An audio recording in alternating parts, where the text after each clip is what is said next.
Hey there, boys and girls. I just finished my latest project. Check it out. So you know how your tomato plants, when they have tomatoes, get eaten by the birds, maybe squirrels? Well, I built this today, this contraption. A nice isolation cage for it with bird netting and a door so we can actually get into it. Just set it right over the top of it. And if you decide you want to get to the other side of it, we'll just spin it around.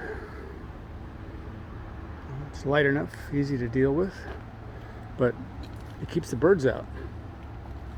Gotta come up with a little latch for that door, but my project. And the hinges for the door, it's just a big old wood screw.